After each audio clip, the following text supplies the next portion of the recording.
प्रिय मित्रों, जय श्रीमन्नारायण। आज आप सभी लोग एकादशी के बारे में पूर्ण जानकारी प्राप्त करेंगे कि वैशाख मास के कृष्ण पक्ष की एकादशी का व्रत कब रखने वाला है और कब से कब तक एकादशी रहेगी, द्वादशी एकादशी के बाद कब रहेगी और उसका पारायण कब करें।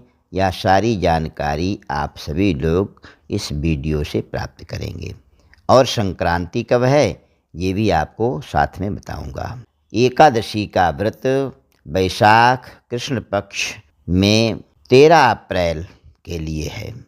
13 अप्रैल सोमवार के लिए पूरा दिन एकादशी रहेगी, अर्थात एकादशी सोमवार को रात्रि में 1:09 तक रहेगी और द्वादशी 14 तारीख मंगलवार के लिए पूरा दिन रहेगी और रात्रि को 12:13 तक रहेगी।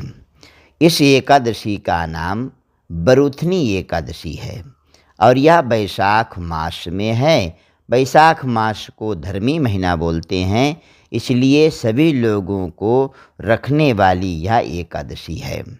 साथ में बैसाखी का पावन पर्व सूर्य भगवान अर्थात मेष राशि में प्रवेश करेंगे। यह बैसाखी 14 तारीख मंगलवार के लिए होगी।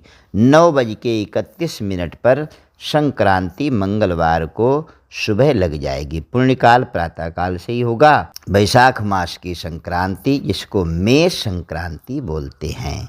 अब आप सभी लोग एकादशी की कथा श्रवण करें। धर्मराज युधिष्ठिर बोले कि हे भगवान, वैशाख मास के कृष्ण पक्ष की एकादशी का क्या नाम है तथा उसकी विधि क्या है और उससे कौन से फल की प्राप्ति होती है, सो सब कृपा करके कहिए। भगवान श्री कृष्ण बोले कि हे राजन, वैशाख मास के कृष्ण पक्ष की एकादशी का नाम बरूथनी है। यह सौभाग्य को देने वाली है। इसके व्रत से मनुष्य के समस्त पाप नष्ट हो जाते हैं और अंत में सुख की प्राप्ति मिलती है। यदि इस व्रत को एक दुखी स्त्री करती है तो उसे सौभाग्य मिलता है। बरूथनी के प्रभाव से ही राजा मानधाता स्वर्ग को गया था। इसी प्रकार धुंधुमार आदि भी स्वर्ग के लिए गए थे। बरूथनी एकादशी के व्रत का फल 10,000 वर्ष तपस्या करने के फल के बराबर है। कुरुक्षेत्र में सूर्य ग्रहण के समय जो एक बार स्वर्ण दान करने से फल मिलता है, वही फल बरूथनी एकादशी के व्रत करने से मिल जाता है। बरूथनी एकादशी के व्रत से मनुष्य इस लोक और परलोक दोनों में सुख प्राप्त करते हैं और अंत में स्वर्ग को जाते हैं। हे राजन, इस एकादशी का व्रत करने से मनुष्य को इस लोक में सुख और परलोक में मुक्ति मिलती है। शास्त्रों में कहा गया है कि हाथी का दान घोड़े के दान से अधिक उत्तम है और हाथी के दान से भूमि का दान अति उत्तम है। इससे उत्तम तिलों का दान है। तिल से स्वर्णदान उत्तम है। स्वर्ण से अन्नदान श्रेष्ठ है। संसार में अन्नदान के बराबर कोई भी दान नहीं है। अन्नदान से पितृ देवता मनुष्य आदि सब तृप्त हो जाते हैं। शास्त्रों में कन्यादान इसके बराबर माना गया है। बरूथनी एकादशी के व्रत करने से अन्न तथा कन्यादान का फल जीव को प्राप्त हो जाता है। जो मनुष्य लोभ के वश में होकर के कन्या का धन ले लेते हैं, वे प्रलय के अंत तक नरक में पड़ते हैं या उनको अगले जन्म में बिडाल अर्थात बिल्ली का जन्म ग्रहण करना पड़ता है। जो मनुष्य प्रेम से एवं यज्ञ सहित कन्या दान करते हैं, उनके पुण्य को चित्रगुप्त भी लिखने में असमर्थ हो जाते हैं। इसलिए कन्यादान सबसे बड़ा दान कहा गया है। जो मनुष्य इस बरूथनी एकादशी का व्रत करते हैं, उनको कन्यादान करने का पुण्य प्राप्त हो जाता है। बरूथनी एकादशी का व्रत करने वाले को दशमी के दिन से निम्नलिखित 10 वस्तुओं को त्याग कर देना चाहिए। कौन कौन सी वस्तुएं हैं वो? नंबर 1, कांसे के बर्तन में भोजन नहीं करना चाहिए।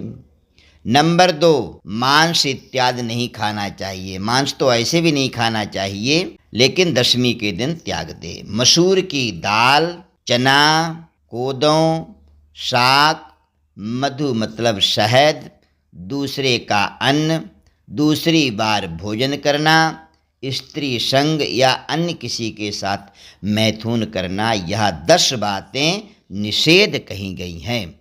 इसलिए इनका विशेष करके दशमी वाले दिन से ही परित्याग करें। दशमी, एकादशी, द्वादशी इत्यादि का विशेष नियम पालन करना चाहिए। हो सके तो सदैव के लिए त्याग दे, नहीं तो पर्व के दिन, व्रत के दिन इनका निषेध करना चाहिए। उस दिन जुआ नहीं खेलना चाहिए तथा शयन दिन में नहीं करना चाहिए। उस दिन पान खाना, दतून करना, दूसरे की निंदा करना तथा चुगली करना, इन सभी पापों से बचना चाहिए। उस दिन क्रोध करना, झूठ बोलना त्याग देना चाहिए। क्या बाकी दिनों में करें? नहीं, जितना बच सके उतना बचना चाहिए। इस व्रत में नमक, तेल तथा अन्न वर्जित है। हे राजन, जो मनुष्य इस एकादशी का विधि पूर्वक व्रत करते हैं उनको स्वर्गलोक की प्राप्ति होती है। अतः मनुष्य को पापों से डरना चाहिए और जो मनुष्य यमराज से डरते हैं उनको इस बरूथनी एकादशी का विधि पूर्वक व्रत करना चाहिए। व्रत में भगवान का नाम, स्तोत्रों का पाठ, कथा इत्यादि को श्रवण करना चाहिए। इसी से उसको पुण्य की प्राप्ति होती है। इस व्रत के महात्म्य को पढ़ने से 1000 गौदान का फल प्राप्त होता है। इसका फल गंगा स्नान करने के फल से भी अधिक है। इसलिए यह बरूथनी एकादशी का फल महात्म्य आप सभी लोगों ने श्रवण किया। यह बरूथनी एकादशी बहुत ही पावन है। अगली एकादशी की कथा आप सभी लोगों के लिए आगे श्रवण कराई जाएगी। जय श्रीमन नारायण।